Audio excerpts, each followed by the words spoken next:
Let's hope I don't lose subscribers on this one because I feel as though I might. And I'll even try to say it more softly than I might, just in case that can stem the tide of disappearance. Well, what do I mean? Elections, democracy, America. Oh boy, that just did it right there. Click. Okay, bye. I got other things to do. I wouldn't blame you. Well, we'll begin because this is a response in some ways. I mean, someone got up my nose on social media, and fortunately, as is my usual habit, I mean, it wasn't in anything I posted as a primary poster. I wasn't there to score a point or anything. A person I do know posted something. I posted something in agreement, and then this was some other yachts who came along and like clickety clacked and didn't like what I wrote. And okay, fine, have a day.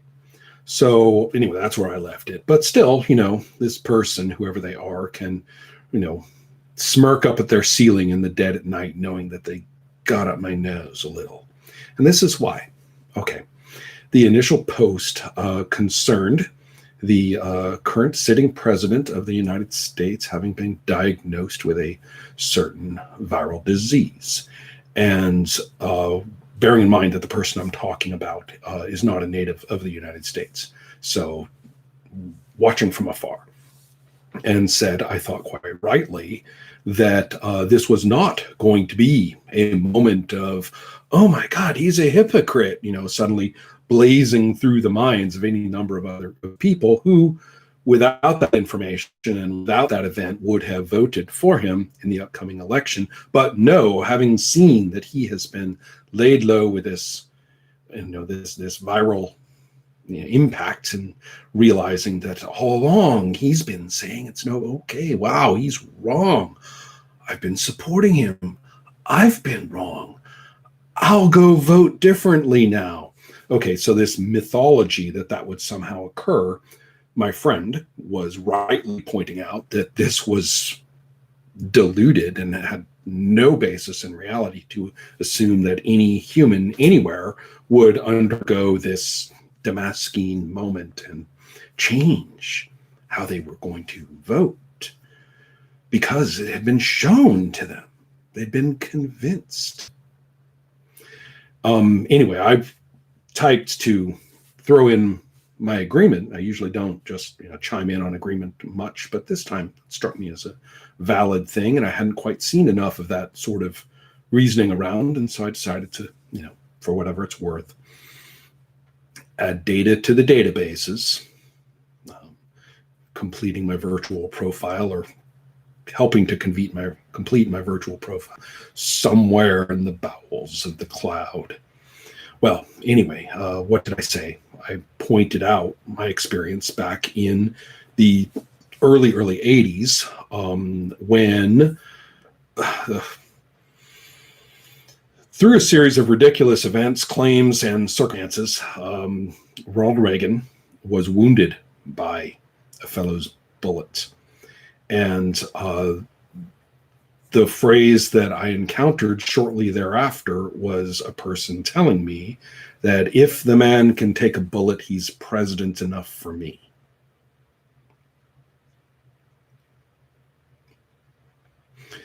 I think I learned more in that moment than from any course or book or other conversation concerning the nature of democracy.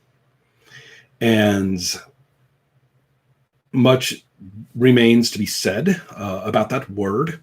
Much remains to be said about government and elections. If your democracy isn't really counting the votes, does anybody does anybody hear it? So anyway, a very Zen-like approach to certain political procedural questions. Well, anyway, with all that stated, it gave me to think about a phrase that I have heard a lot about ever since the 90s, when voting patterns within the American legislature suddenly slammed to much higher percentages of party platform voting, so that you an issue that was voted upon in the Congress or the Senate was expected to have a certain spray between the two parties, and you weren't quite sure sometimes which way the vote was going to jump. Well, the percentage of faithful, whip-based, if you will, that is the term they use, voting jumped up immensely during and following Bill Clinton's second term.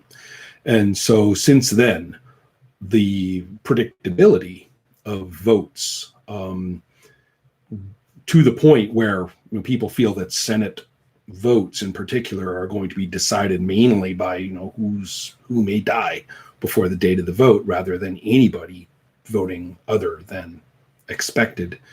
Well, anyways, that occurring with the remarkable presence of gerrymandering and many other things. Well, all during this time, for the last couple of decades plus, I've heard talk of swing states and undecided voters. So we talk about swing states, and then we talk about undecided states, which I presume is a generalization of the populace within them, and then even those terms, undecided voters. Now, this led me to think and wonder, and I'm very interested in micro patterns of voting in general. And while I was still living in the States, I made it my business every 2 years to go and look at this. Just got a connection message up there. I don't know if anybody heard that. While we try to connect, I have no idea. So they're either colored bright red or bright blue or purplish in some fashion. Pretty precise data is actually used for these. So across states, but not state lines. That is to say, state lines typically do not create a sharp border in voting patterns. That only happens if you just color the whole state for the majority vote in that state. That's where you get this red and blue state stuff. But if you look at the counties, the state lines don't mean shit ever. So that's really important. And anybody who's looked at this at all instantly jumps out the distinction between urban areas and non-urban areas. And then there are other nuances as well. There seems to be a river effect, which is kind of interesting. A given river, its shores, show one of the colors, all the way down, which is kind of a neat and interesting thing that I wonder about. But the important point is that looking through the elections from 2000 on, which was what I was really interested in at the time, what I found was that they didn't change. You don't really see any difference. It's that they didn't change.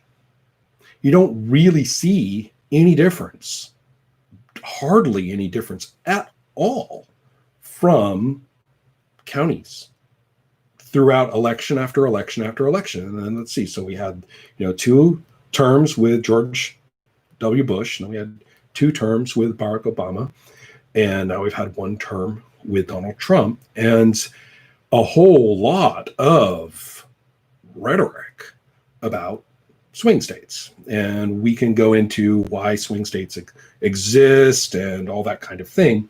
But I want to focus on this kind of mythology that's because these states, for unknown reasons, are inhabited by people going, I don't know, I could go this way, I could go that way, in an individual basis, scattered throughout the state, that everybody's kind of going, I don't know, I guess I'm kind of a middle of the road person. I guess I'll fall off the fence on one side on election day. I don't know. And that's different from everyone else in the country, which aren't these states. They are decided states because everybody in them apparently knows. This is the mythology I'm criticizing. And if you say, well, that's a silly mythology, I knew that. You just think about how many times you've heard people talk about undecided voters and how much this talk about campaign strategies or pundit talk about upcoming elections and polls keeps talking about undecided voters and how important it is to go and convince them to make up their minds in your favor. It's a lot. I mean, that rhetoric dominates, and it's moronic don't know how many Americans you know, but there ain't one of them walking around today, yesterday, 4 years ago, 8 years ago, 12 years ago. There ain't one of them walking around saying, gee, I could go either way. I wonder which guy. Still thinking about it. I'm just going to keep thinking about it right up until election day, like I do every year, every election year. Not one person. And if you say, oh, Ron, I'm that person, screw you. You are not. And the whole notion that that's what's going on in these states. Well, okay, then I went and looked at these maps that I was talking about. I was really interested. I was like, wow, that's interesting. This really has nothing to do with convincing anybody at this micro level. I mean, the county is pretty much the county with its color, and that's how it works. So what are the differences in the maps? And of course, how does this work in the American system? Remember, we are talking in one way, we actually do have a majority vote in the states, barely, which is to say that the party candidate who gets the most votes in a particular state is declared that entire state's candidate, no matter how many parties were involved, and collect. Then we go on to this other terminology like delegates. He collects all the delegates from that state, regardless of whoever else got however many votes. So it's famous that you would get like 35% of the votes, but you had the most. So bam, state X is you. Okay, so that means we do need to look at counting the noses, right, hands up, of the people who voted in that election. About 50% of the eligible population these days, another issue. And so anyway, we go there and we look and we do count. Okay. Okay. Now, apparently, what happens in these so-called swing states is that sometimes it goes here and sometimes it goes there. But the county's colors aren't changing. So what that means is that it's all about the number of people who actually bestir themselves to go out to vote. And this in a country where getting 60% of the eligible electorate to vote is considered a high, like astronomical turnout. Unlike, for example, here in Sweden, which is among the highest in the world, in the mid 80% of eligible voters. And it's not alone. Most countries with a system of this kind are way above, 70%. So, the United States is like way down there in that regard. So that means that what you're not doing is convincing undecided voters to vote this way or that way, to quote, change their vote, right? Oh, I'm going to vote for this guy. Oh, but this argument just came along and I read this argument. I read that op-ed. I guess I'll vote the other way. Doesn't happen. So instead, what we're talking about is not getting out the vote for undecideds to decide, but rather for getting enough people in these counties per county to get out there and vote at all. And you want the ones who would vote for you, if they weren't not voting, to do it. So that's your goal. That's what they mean by a swing state. And they're not talking about undecided voters at all. They're simply talking about people that they think or are inclined to get out there and vote. And then they will actually do so. So then you're kind of hoping that in your state that they go up, that your dudes that you got to do that, can actually eke up on that, the 49.2% over the other person's 49.1%, or more accurately, more like your 39.1% versus their 38.1%, to call the state your own. So it's all about getting them out there to do that. And that's all. The default, if you will, is not to vote, evidently. Evidently, that's the default in a lot of places. And in this case, what you're after is getting them to come and vote at all, presuming that we're talking about the people that are going to vote for you. And that's it. There aren't any undecideds. There aren't any swing states except as an artifact of the electoral system and that first past the post business I was talking about. And therefore, the dynamic of getting people who would vote for you if they weren't not voting is what the campaign strategy either is, because they're smart and just not saying so, or should be doing if they're stupid and actually worrying about undecided anybody's.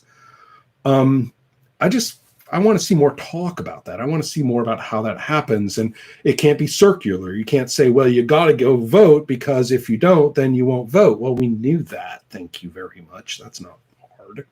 Person who doesn't go vote on election day may actually be making more of an active decision than somebody who does. Very nasty thing to say, but quite likely in many cases. So therefore, what are they up against? I mean, why is, person so-and-so, candidate so-and-so, campaign manager so-and-so, what are they struggling against? Why aren't people who would vote this way if they weren't not voting? Why aren't they? Now, there's plenty of things we can talk about. There's degrees of voter suppression that are very effective. All the business about having it on a work day, but work is not mandated to take a day off, and many, many other things we can talk all about. There's the mail-in issue. There's the number of polling stations issues. I mean, we can just go on and on about that stuff, but that's not all, because the effect that I'm talking about applies apparently everywhere. So I'm real interested in that. And I wish somebody who was paid to opine on these things would go ahead and do so already. All right.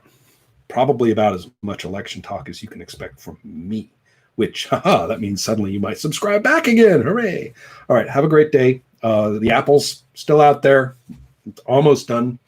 Certainly I'm not going to have them for too much longer, but I got them while they're here, along with the cool tomatillos and other slightly weird things that are cropping up at this time of year in our gardens. All right. Take care.